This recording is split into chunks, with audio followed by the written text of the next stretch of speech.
नमस्कार दोस्तों, Boba Minds language learning series में आपका स्वागत है, जहां आप सीखते हैं sip by sip, skill by skill. मैं हूं माया और आज मैं आपके लिए लेकर आई हूं एक ऐसी कहानी जो हमें सिखाएगी कि हिम्मत और सूझबूझ की कोई उम्र नहीं होती। हमारी आज की कहानी का शीर्षक है नन्ही गीता और समझदार रामू, एक नन्ही बच्ची की बहादुरी और सूझबूझ की कहानी। एक छोटे से गांव में, जहां चारों ओर हरे भरे खेत और दूर तक फैले जंगल थे, एक नन्ही सी बच्ची रहती थी जिसका नाम था गीता। गीता मुश्किल से 8-9 साल की थी, लेकिन उसकी आंखें बड़ी तेज थीं और दिमाग उतना ही फुर्तीला। वो अपने आसपास की हर चीज को बड़े गौर से देखती और समझती थी। गांव में एक लड़का था रामू, जो गीता से कुछ साल बड़ा था, करीब 15-16 साल का। रामू शरीर से तो हृष्टपुष्ट था, पर थोड़ा सीधा और भोला भाला था। गांव वाले अक्सर उसे भोला रामू कहते थे। रामू गीता को बहुत मानता था और उसके साथ अक्सर खेलता और छोटी मोटी चीजों में मदद करता था। एक दिन गीता के पिताजी खेतों में काम कर रहे थे। दोपहर का खाना ले जाने की जिम्मेदारी गीता पर आई। माँ ने गरम गरम रोटी और सब्जी एक टिफिन में पैक की और गीता से कहा, बेटी, ये खाना पिताजी को पहुंचा दो, देर मत करना। गीता ने खुशी खुशी टिफिन लिया। तभी रामू वहां आ गया। गीता रानी, कहाँ जा रही हो? उसने पूछा। गीता ने कहा, पिताजी को खाना देने खेत जा रही हूँ। रामू बोला, मैं भी चलता हूँ तुम्हारे साथ, अकेले मत जाओ। गीता ने सहमति दी, क्योंकि उसे रामू का साथ अच्छा लगता था। वे दोनों खेतों की ओर चल पड़े। आमतौर पर वे पगडंडी वाले रास्ते से जाते थे, लेकिन आज रामू ने सुझाव दिया, गीता रानी, आज हम जंगल के किनारे वाले रास्ते से चले, वो छोटा रास्ता है, जल्दी पहुंच जाएंगे। गीता ने पहले तो थोड़ा सोचा, क्योंकि उस रास्ते से गांव के लोग कम ही जाते थे, पर फिर उसने हाँ कर दी। रास्ता वाकई छोटा था, पर जंगल की घनी झाड़ियों से सटा हुआ था, जहां सन्नाटा पसरा था। वे बातें करते हुए चले जा रहे थे कि अचानक गीता को कुछ आहट सुनाई दी। उसने रामू को रुकने का इशारा किया। रामू ने उत्सुकता से पूछा, क्या हुआ गीता रानी? तभी झाड़ियों के पीछे से 2 भूखे भेड़िए उनकी ओर बढ़ते हुए दिखाई दिए। उनके दांत बाहर निकले हुए थे और उनकी आंखें गुस्से से लाल थीं। रामू भेड़ियों को देखकर बुरी तरह डर गया।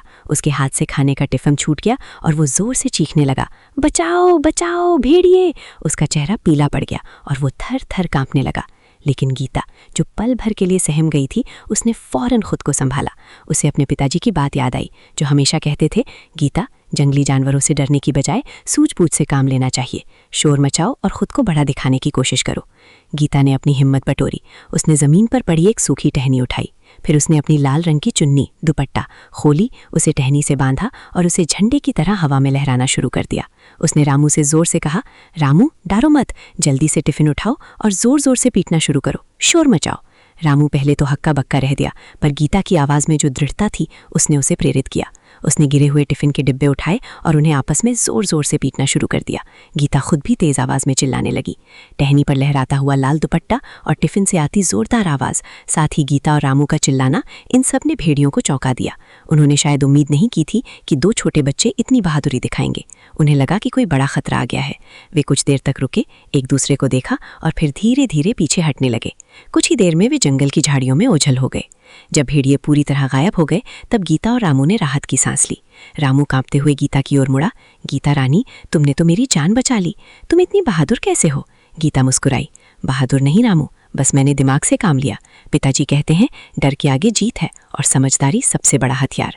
वे दोनों खेत पहुंचे। पिताजी को पूरी बात बताई। पिताजी ने गीता को गले लगाया और उसकी सूझबूझ की खूब तारीफ की। गांव में ये बात फैली तो सबने गीता की बहादुरी और समझदारी की दाद दी।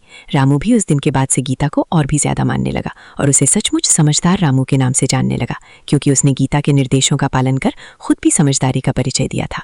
तो देखा दोस्तों, गीता ने हमें सिखाया कि हिम्मत और सूझबूझ से हम किसी भी मुश्किल का सामना कर सकते हैं, भले ही हम कितने भी छोटे क्यों ना हो। हर परिस्थिति में शांत रहना और सही समय पर सही निर्णय लेना ही असली बहादुरी है। आप भी अपनी जिंदगी में छोटी छोटी चुनौतियों का सामना हिम्मत और सूझबूझ से कीजिए। Thank you for joining us on Boba Minds Language Learning Series. To learn more and sign up for free, visit bobaminds.com. Keep learning, sip by sip, skill by skill. धन्यवाद।